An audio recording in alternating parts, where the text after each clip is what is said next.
வணக்கங்க. நான் திண்டுக்கல்லேருந்து வேளாண் பொறியாளர் பிரிட்டோராஜ் பேசுகிறேன். வரக்கூடிய ஆடி பட்டத்திலேருந்து தமிழகத்தில் இருக்கக்கூடிய விவசாயிகள் ஒரு பயிரை முறையாக செஞ்சு கண்ணும் கருத்துமாக செஞ்சு நுண்ணிய பாசன திட்டம் அப்படிங்கிறது ஒரு பக்கம் எப்படி சொட்டு நீர் பாசனத்தில் ரொம்ப நுட்பமாக செய்கிறாங்களோ, அதே மாதிரி நடவு முறைகளில் நெல்லில் எவ்வளோ தீவிரமாக ஒரு விவசாய முறையை கையில் எடுத்து செய்கிறாங்களோ, அதே மாதிரி பயறு வகை பயிர்கள்லேயும் நுட்பமான தொழில்நுட்பங்களை நம்ம புகுத்தி அல்லது ஒரு பயிரை ரொம்ப கவனித்து வளர்த்து முறையான லாபமும் அதிகமான லாபமும் தொடர்ந்து விவசாயம் பண்ணுறதுக்கு ஒரு வழிவகை பண்ணணும் அப்படிங்கிறது தான் இந்த பதிவோட நோக்கம்.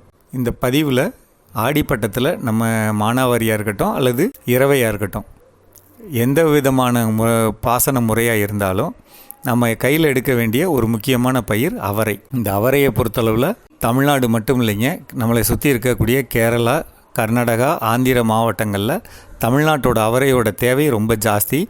இதோட சுவையும் இதில் இருக்கக்கூடிய புரோட்டீன் சத்தும் ரொம்ப அதிகமாக இருக்கிறதுனால இதோட விருப்பம் ரொம்ப அதிகமாக இருக்குது. நம்மளோட விவசாய முறைகளை பொறுத்தவரை இந்த பயிரை வளர்க்குறதுனால பூமியில் காற்றில் இருக்கக்கூடிய நைட்ரஜனை பிடிச்சு நம்ம தரைக்குள்ளே வச்சுக்கிறதுல இந்த பயிரோட முக்கியத்துவம் ரொம்ப அதிகம்.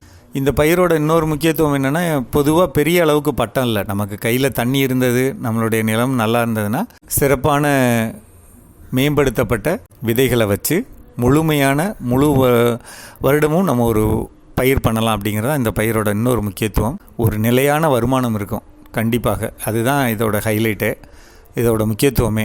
குறைஞ்சபட்சம் 25 ரூபாயிலேருந்து அதிகபட்சம் 40 ரூபாய் வரையிலும் ஒரு கிலோ எல்லா காலத்துலேயும் போகக்கூடிய வகையிலான ஒரு முக்கியமான பயிர்.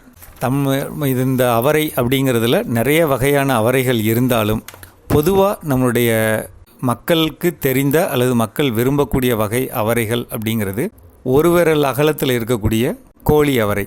ஒரு சில நேரம் அது பச்சையாவோ அடர் பழுப்பு நிறத்துலையோ இருக்கும், ஒரேமாக இருக்கும் அல்லது வளைஞ்சிருக்கும். இது கோழி அவரை.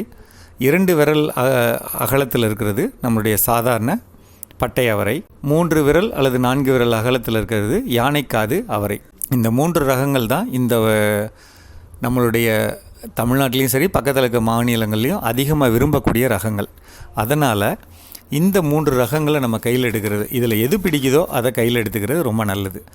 பிடிக்குதோ அப்படிங்கிறது எதை வச்சது அப்படின்னா, உங்கள் பகுதியில் இருக்கக்கூடிய வியாபாரிகளை கேட்டுக்கங்க, எந்த ரகம் அதிகமாக விரும்பப்படுது, எந்த காலகட்டத்தில் அது நிறையா போகும் அப்படின்னு சொல்கிறாங்களோ அதுக்கேற்ற மாதிரி நம்ம பயிரிட்டுக்கிறது நல்லது. இதோட லாபம் அப்படிங்கிறது பார்த்திங்கன்னா 2 வகையில் நம்ம இதை பயிரிடலாம். ஒன்று குத்தா பயிரிடலாம், இல்லது நம்மளோட பந்தலில் பயிரிடலாம். குத்தா பயிரிட்டோம், செடியாக பயிரிட்டோம் அப்படின்னு சொன்னால் குறைஞ்சபட்சம் எவ்வளோ குறைச்சி வச்சாலும் 3000 கிலோ வருங்க. அப்போ 3000 கிலோ கிடைக்கிது அப்படின்னா ஒரு கிலோ குறைஞ்சபட்ச விலையாக நம்ம ஒரு 25 ரூபா போட்டுக்கிட்டால் கூட 75,000 ரூபா கிடைக்கும். ஆனால் சராசரி விலை நம்மளுடைய ஒரு வருடத்தோட சராசரி விலைங்கிறது 33 ரூபாங்க. நான் குறைந்த அளவு சொல்கிறேன், 25 ரூபா போட்டுக்கிட்டிங்கன்னா 75,000 ரூபா கிடைக்கும். பந்தல் வகை போட்டு இப்போ தோட்டக்கலைத்துறையில் மானியம் தராங்க பந்தல் போடுறதுக்கு.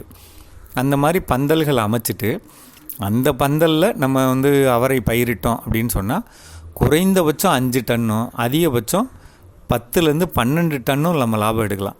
எதை பொறுத்தது அப்படின்னா நம்ம கவனிப்பை பொறுத்தது. அதுக்காக தான் இந்த பதிவு. 5 டன் எடுக்கிறது எல்லாரும் எடுக்கிறது, 12 டன் எடுக்கிற அளவுக்கு அதை சிறப்பாக வளர்க்கணும் அப்படிங்கிறது தான் என்னுடைய பதிவோட அடிப்படை. அப்படிங்கும்போது உதாரணத்துக்கு 5க்கும் 12க்கும் உதாரணத்துக்கு ஒரு 7,000 கிலோ கிடைக்கிது சராசரியாக அப்படின்னு சொன்னால் 20 ரூபா வச்சா கூட 1,40,000 ரூபா கிடைக்கும். அந்தளவுக்கு அதில் லாபம் இருக்குது. அதனால் இதை நம்ம கையில் எடுக்கிறதோட இது ஏன் இந்த பயிர் செய்யணுங்கிறதோட முக்கியத்துவம் இதுதான். பயிருக்காக மட்டும் இல்லாமல் இதோட கொடி கிடைக்குங்க. 5லேருந்து 10 டன் அளவுள்ள கொடி கிடைக்கும்.